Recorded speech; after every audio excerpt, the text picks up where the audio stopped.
गरीबी सबसे बड़ा अभिशाप है। गरीबी से बड़ा कोई अभिशाप नहीं है। मैं व्यासपीठ से प्रार्थना करता हूं, गोविंद किसी को कुछ बनाना या मत बनाना, पर किसी को गरीब मत बनाना। और आज भी हमारे भारत देश में हजारों लोग भूखे सोते हैं। आज भी बेचारे भूखे सोते हैं। हमारे देश में आज भी भूखे सोते हैं। श्रीमान, हमारा निजी अनुभव है, हम किसी की बात नहीं कहते, हमारा निजी अनुभव है कि जब 2 रुपया ना हो ना तो कोई पूछता नहीं है, और कोई उधार नहीं देता। इसलिए नहीं देता क्योंकि ये चुका नहीं पाएगा। बड़े लोगों को ही उधारी मिलती है, गरीबों का तो सिर्फ परमात्मा होता है।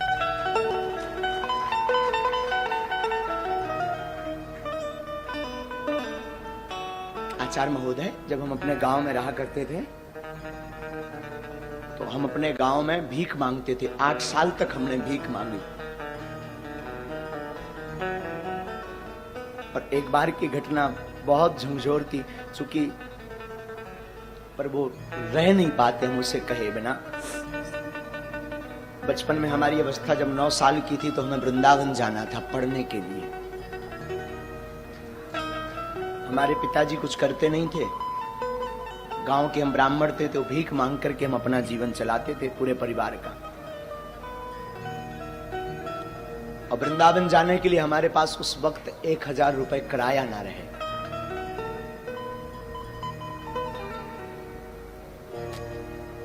सच कहूं, लोग उस वक्त निमंत्रण कार्ड भी नहीं देते थे, क्योंकि ये आएगा तो फटे कपड़े पहनकर आएगा तो हमारी शोभा खराब हो जाएगी।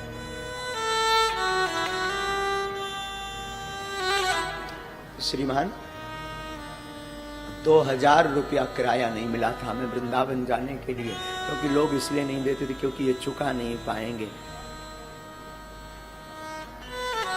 हमारी माँ ने हमेशा इस दास को जीना सिखाया।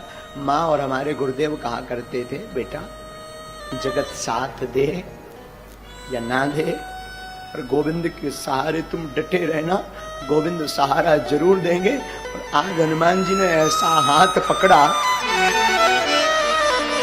आज हनुमान जी ने ऐसा हाथ पकड़ा कि जो लोग कल किराया नहीं देते थे वही लोग आज टोकन लेने की लाइन में खड़े 6-6 महीना। और बड़ी बात, जिस वृंदावन में हमें कथा सीखने जाना था उसी वृंदावन में हनुमान जी ने बास दे दिया, आश्रम बनवाना शुरू कर दिया। मैं व्यासपीठ से प्रार्थना करूं, तुम बड़े आदमी के घर पर जा पाना या मत जा पाना, पर जिसका कोई ना हो, अगर उसके घर पर दिवाली हो, महोत्सव हो, शादी हो, दुख हो, तो मेरी प्रार्थना है उसके घर तुम जरूर जाना। और आसपास उनकी सहायता जरूर करना जिनका कोई ना हो, क्योंकि बड़े आदमियों के तो हजारों रिश्ते होते हैं, 50 लोग सिंपैथी दिखाते हैं, भावनाएं अपनी प्रस्तुत करते हैं, पर गरीब के सामने ना कोई भावनाएं प्रस्तुत करता है ना भाव दिखाता है। गरीब के सामने तो सिर्फ गोविंद रहता है। पर तुम गोविंद बनने का नहीं सही, पर गोविंद का दास बनने का प्रयास करना, क्योंकि गरीबी बड़ी विचित्र होती। साधु जिसने देखी वही जानता है। जब तक फटे न पाऊं बीमारी का जाने, पीर पर आए। वो अंधेरी रात है, वो अकेलापन, वो लोगों की अवहेलना है। बड़े लोगों का लड़का अनार कर दे तो वो बड़े हैं, छोटों का कर दे तो अपराध है, छोटों का करे तो अपराध है।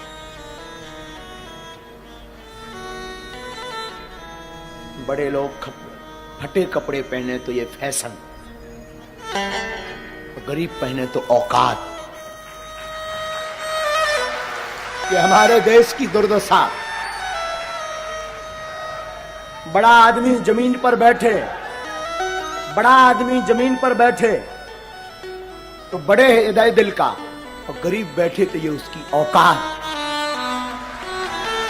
तो द्विपक्षीय हमारा देश है, द्विपक्षीय, तो द्विपक्षीय हमारा देश है। इसलिए बागेश्वर धाम की व्यासपीठ को हमने इसीलिए सिर्फ और सिर्फ उनके लिए खोल रखा जिसका कोई नहीं है।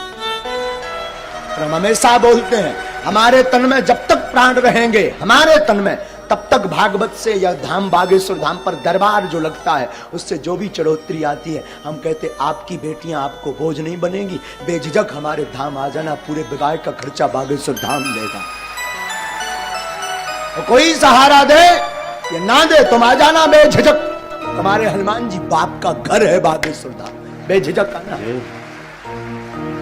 इसलिए हमारी लोगों को भले ही बुरा लगता हमारा स्वभाव, कई लोगों को, इसलिए चाहे बड़ा आवे चाहे छोटा, लोगों को लगता हो, भगवान जाने, कई लोग बुरा भी मानते, चाहे बड़ा आवे चाहे छोटा, हमारी नजर में सब हनुमान जी के भगत हैं। हमें ना बड़ा है ना छोटा, क्योंकि ना दक्षिणा लेते हैं तो हमारे लिए ना कोई बड़ा है। जिसे दक्षिणा चाहिए हो, जिसे यश चाहिए हो, जिसे पद चाहिए हो, उसके लिए बड़ा छोटा। हमें तो एक ही पद चाहिए, एक ही दक्षिणा चाहिए, एक ही नाम चाहिए, वो हनुमान नाम रूपी चाहिए। फिर क्या मतलब बड़ा या छोटा। इसलिए कथा भी हम हमेशा अपने हनुमान जी को सुनाते हैं और बोल देते तुम्हारी क्षमता हो तो बैठो, नहीं तो भग जाओ, नो वेलकम।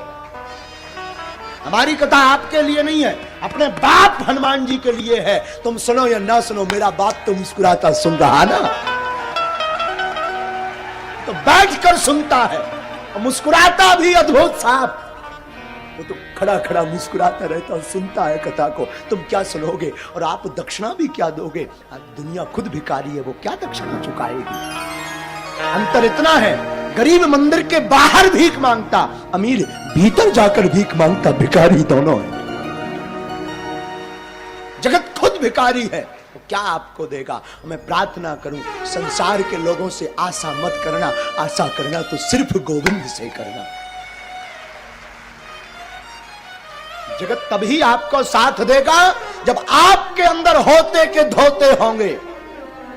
कुछ नहीं होगा, जगत साथ नहीं देगा, क्योंकि सब भिखारी हैं। अंतर इतना, कोई बाहर भीख मांगता लाज लज्जा छोड़कर, और कोई जो है पर्दा के अंदर भीख मांगता, भीख दोनों मांगते हैं।